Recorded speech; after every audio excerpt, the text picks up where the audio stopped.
क्योंकि अगर आप मसीह हो, क्रिश्चियन हो, सो मैंने आपसे एक बात पूछनी है, क्या आप मान सकते हो कि बाइबल के अंदर जो भगवान है वही शैतान है? ये मेरा बोलना नहीं, इस भाई का बोलना है।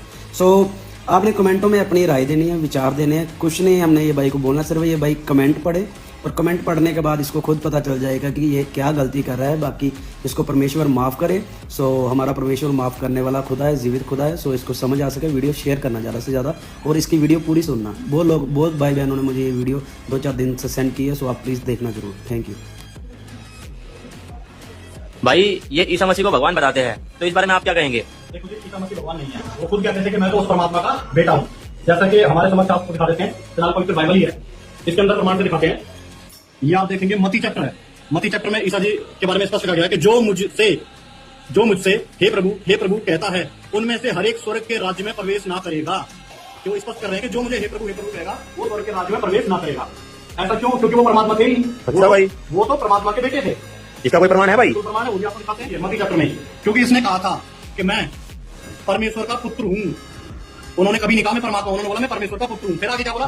सचमुच वह परमेश्वर का पुत्र था। जब उनको क्रॉस पर चढ़ा दिया उसके बाद जनता ने भी कहा कि वह परमेश्वर का पुत्र था। ईसा जी को कभी कहा ही नहीं भगवान। और ये क्या कहते हैं? पहले यहोवा था, फिर वो पुत्र रूप में आया। यहोवा था तब तो उसने वाटिका से बाहर निकाल दिया, तब तो अपने बच्चों पर दया नहीं आई। पुत्र बन गया है तो क्या बोलता है कि जी मैं भगवान नहीं हूं, मैं तो उसका पुत्र हूं भगवान का। और खुद स्पष्ट करके ईसा जी मैं तो भाई यहाँ पे सबको अलग करने आया हूँ, मिलाने नहीं आया हूँ। अच्छा भाई, फिर ये पादरी ऐसे क्यों बताते हैं फिर? पादरी की दुकान बंद हो जाएगी भाई पादरियों की, इसलिए बताते हैं। देखिए अब आपको दिखाते हैं कि ईसा मसीह जब आए तो क्या था। आप देख सकते हैं लूका चैप्टर है, यीशु के आगमन का परिणाम।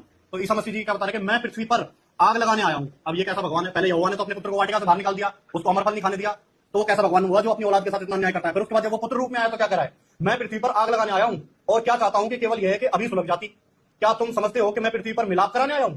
मैं तुमसे कहता हूं नहीं, वरन अलग कराने आया हूं। अब ये बताओ कैसा भगवान है जो अलग कर रहा है? क्या अलग कर रहा है? क्योंकि अब से एक घर में 5 जन आपस में विरोध करेंगे, 3-2 से और 2-3 से। पिता पुत्र से लड़ेगा और पुत्र पिता से लड़ेगा, विरोध रखेगा। माँ बेटी से और बेटी माँ से, सास बहू से और बहू सास से विरोध रखेंगी। निर्णय क्यों नहीं कर लेते कि उचित क्या है? वो ये कह रहा है कि भाई मैं तो मिलाप कराने थोड़ी आया हूं, मैं तो दूर करने आया हूं।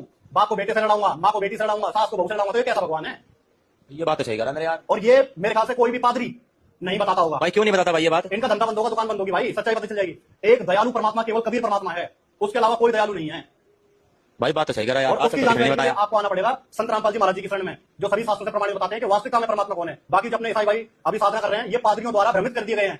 वो वास्तविक उस कबीर परमात्मा, उस अलमाइटी कबीर की साधना नहीं करवाते, वो तो शैतान की भक्ति करवा रहे हैं। ठीक है भाई, हम भी खोल के देखेंगे अपने घर जाके, फिर बिल्कुल बात भाई करेंगे चेक आपसे। करना। और